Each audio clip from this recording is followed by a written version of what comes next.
আবার একটা ভাইরাস, আবার সেই চায়না। এবারে হিউম্যান মেটানিউমো ভাইরাস বা HMPV অলরেডি ভারতবর্ষের কয়েকটি জায়গায় তার নমুনা পাওয়ায় সকলেই আবার যথারীতি চিন্তিত, এবং বিশেষ করে ছোট শিশুর মা, বয়স্ক লোকেদের বাড়ির লোকেরা তারা অবশ্যই খুব চিন্তিত, এবং আবার একটা সেই প্যানিক অ্যাটমসফিয়ারের মতোই অবস্থা। তা আমি আজকে আমার এই ভিডিওতে অনেক দিন পরে আমার এই চ্যানেলে ভিডিও দিচ্ছি আবার।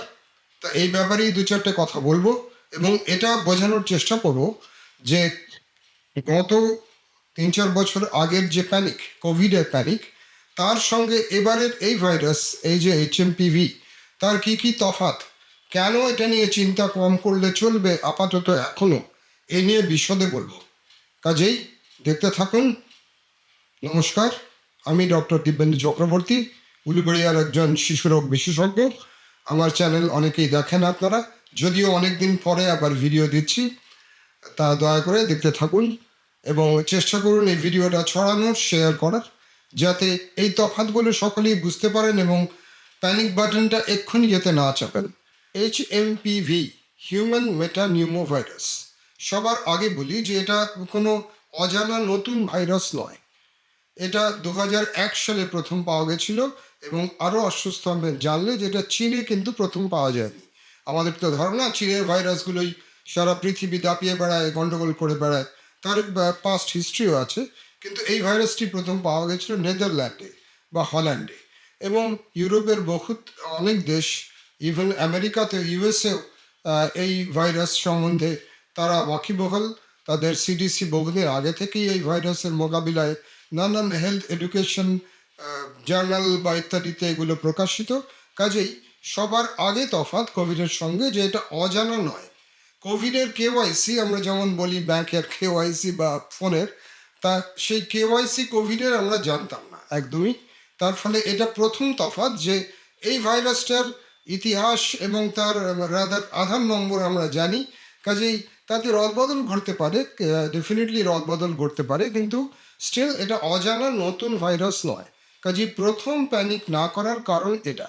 মেডিকেল যে সায়েন্স যেভাবে একটা রোগের মোকাবিলা করতে হয়, সেটা পুরোটাই হয় পাস্ট হিস্ট্রি, এবং তাতে কিভাবে আমরা ট্যাকেল করেছি, কি ট্যাকেল করতে পারিনি, তার থেকে শিক্ষা থেকে, সেই শিক্ষা লাভ থেকেই পরের স্ট্র্যাটেজি ঠিক হয়। তো সেই দিক দিয়ে এটা নতুন ভাইরাস নয়, এটা very well known.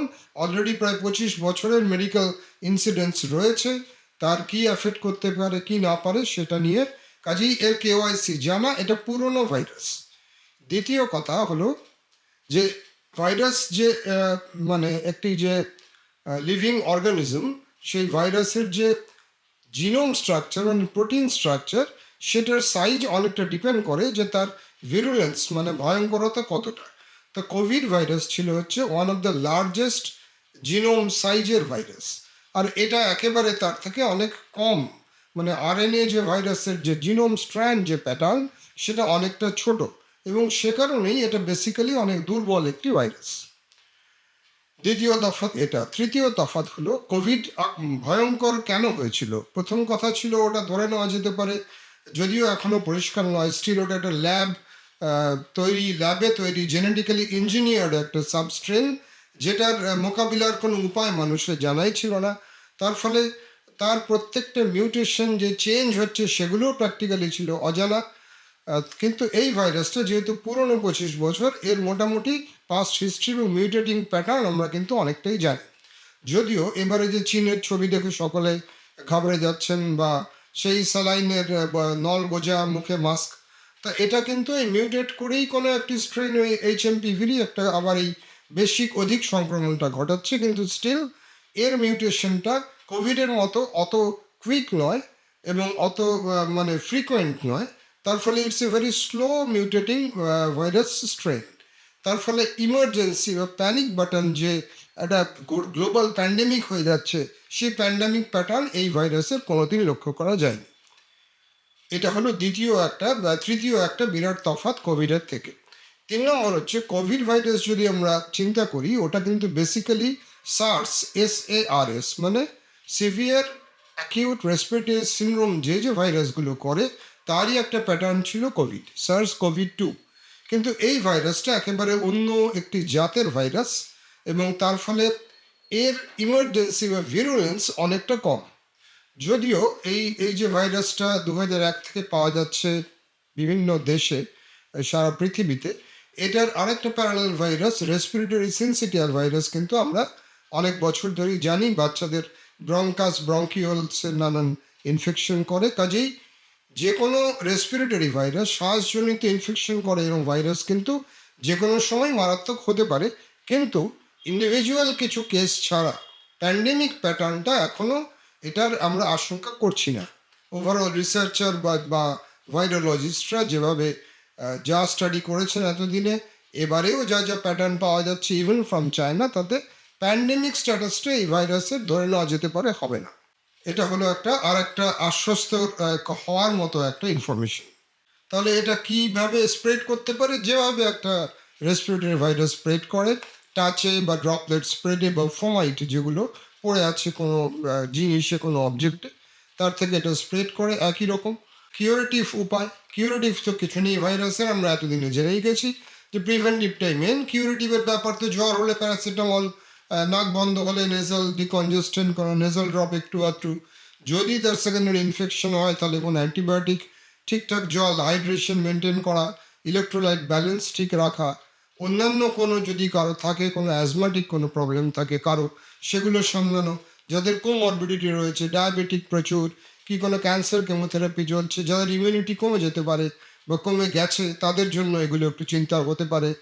Around 6 months বা তার নিচের বাচ্চাদের, শিশুদের ক্ষেত্রে একটু প্রবলেম হতে পারে। কাজেই বেসিক যে ভাইরাস, যে কোনো একটা, সে কোভিড বলুন আর অ্যাডেনো ভাইরাস বলুন, যাই বলুন, তার যে রেসপিরেটরি লাং যে অ্যাফেকশনের যা যা বেসিক যে কিওর করার উপায়, সেগুলোই একই সমস্ত। প্রিভেন্টিভ মেজার কী কী? প্রিভেন্টিভ সেই একই টাচ, হাত ধোয়া ভালো করে, মাস্ক, সে তো আজকে এখন বস্তা পচা ইনফরমেশন প্রায়। স্টিল এই বেসিক প্রিভেনশনগুলো কিন্তু অবশ্যই সবার ক্ষেত্রে নেওয়া উচিত। আর এর লং টার্ম কোনো অ্যাজ সাচ আউটকামের প্রগনোস্টিক্যালি, মানে হতে পারে ভেতরে ঢুকে রইলো কোভিডের খারাপ ফল আমরা এখনও দেখছি। অনেকের যারা ভুগেছেন, যারা সিরিয়াস হয়েছে, তাদের অনেক ক্ষেত্রে অনেক রকমের মাল্টি অর্গান প্রবলেম হচ্ছে, সেগুলো এক্ষেত্রে কিছু পাওয়া যায় না। কি কি ফেটালিটি হতে পারে? নিউমোনিয়া হতে পারে, ব্রঙ্কিওলাইটিস হতে পারে, আর বাচ্চার নিউট্রিশন ঠিক রাখা, বাচ্চাকে অযথা বাইরে বার না করা, এবং এই যে সাসপেক্টেড মানে সাসেপ্টেবল যে গ্রুপ যেগুলো, যেটা একই কোভিডের যে কোনো ভাইরাসের একই, তাদের ক্ষেত্রে যেগুলো প্রোটেকশন, ছোট শিশুদের ক্ষেত্রে সেই একই রকম সব কিছু মেনে চলা। বাস, আর কি এইচএমপিভি নিয়ে এর থেকে বেশি কিছু চিন্তার এক্ষুনি নেই। ডায়াগনস্টিক উপায়, কারো ধরুন জ্বর চলছে, কমছে না, তার নাক বন্ধ, কি একটা শ্বাসকষ্ট হচ্ছে একটু একটু, কি আমার ক্লিয়ার মানে কমন যে রোগগুলো হয় সেগুলো হচ্ছে না, তখন ডাক্তারবাবুদের সঙ্গে পরামর্শ করে একটা ভাইরাল প্রোফাইল করানো, এইভাবে ডায়াগনোস করা যায়। আলটিমেট ডায়াগনস্টিক টেস্ট সেই একই, আরটিপিসিআর দিয়েই এটা ডায়াগনোস, জিনোম সিকোয়েন্সিং করে, কিন্তু চট করে সেটার দরকার হয় না। এবং আবার একই কথা, কোভিডের মতো অত ফেটালিটি হয় না। তাই বলে যে একেবারে আমি ঘুমিয়ে থাকবো, কিছুই ব্যাপার না, বুক চিতিয়ে ঘুরে বেড়াবো, ব্যাপারটা তাও না। একটা ব্যালেন্সিং অ্যাড করে, প্যানিক বাটন না চিপে, বেসিক যে প্রিভেনশন আপনি নিচ্ছেন আপনার শিশুর জন্য কি বয়স্কদের জন্য, সেটি আরেকটু চালিয়ে যাওয়া। যদি সম্ভব হয় একটু ক্রাউডেড জায়গায় যেতে হলো, সাসেপ্টেবল গ্রুপ, তাদের একটু মাস্ক পরানো। নর্মাল যে বাড়ির একটু বড় বাচ্চা 8-10 বছরের, তাকে হাত ধোয়ার যে প্যাটার্ন, যে অভ্যেসে আনা, এগুলো করা, নিউট্রিশন ঠিকঠাক দেয়া, ব্যাস এই আর কি। মানে আমার এই ভিডিও দেওয়ার বক্তব্য একটাই, এত বাবা মা এসে সকলেই প্রশ্ন করছেন, মিডিয়াগুলো তো জানেনই, খবর তৈরি করে ব্রেকিং নিউজ বেচতে পারলে তাদের আরও বেশি বিক্রি হবে, তাতে হয়তো আরও অনেক সেগমেন্ট অফ সোসাইটি লাভ হবে। তা এইভাবেই তো প্র্যাকটিক্যালি কোভিডের, যদি আমি ফেটাল কেসগুলো বাদ দিই, বাকি যত প্যানিক সেটা। আর লকডাউন, অনেকে জিজ্ঞেস করছে আমার কি লকডাউন হবে, এই সেই। তো lockdown is basically not a medical decision. Medical individual decision হচ্ছে তার কিওর, তার প্রিভেনশন, এগুলো নিয়ে, সেগুলো ডাক্তারি। লকডাউন অনেকটা হচ্ছে গভর্নমেন্ট বা একটা সোশ্যাল ডিসিশন। সেটা তো যদি না সেই লেভেলে যায়, তাহলে কখনোই সরকার চাইবে না যে আবার সব কিছু বন্ধ হোক। এবং বেসিক্যালি লকডাউন শুধু করে তো আর কোভিড আটকানো যায়নি, তার তো অজস্র উদাহরণ। কাজেই ওই প্যানিক বাটনের কোনো এখন প্রয়োজন নেই। ব্যাস এইটা মেনে চলা, বেসিক প্রিভেনশন রাখা, আর অযথা আপনি একটা খবর কোথাও বেরোলো, কেটে ইউটিউবে ভিডিও দিল, অমুক জায়গায় এইচএমভিতে একজন নিউমোনিয়ায় মারা গেছে, বা সেটাকে বাড়িয়ে দেবেন না গুজবটাকে ইত্যাদি এগুলো। কিন্তু আবার বলি যে বুক চিতিয়ে আমি কিছুই, তা তো দেখছি কিছুই প্রবলেম নেই, ডাক্তাররা বলছে কোনো ব্যাপার না, সেটাও করবেন না। Just do a balancing act, normal basic প্রিভেনশনগুলো চালিয়ে যাওয়া। অযথা খুব দরকার না হলে, খুব আনঅ্যাভয়েডেবল সার্কামস্টান্স না হলে ভিড়ের দিকে না যাওয়া, চিত্রটা বুঝে নেওয়া কী ব্যাপার ইত্যাদি। বাস, অনেক দিন পরে ভিডিও দিলাম, খুব মানে গুছিয়ে হয়তো হলো না।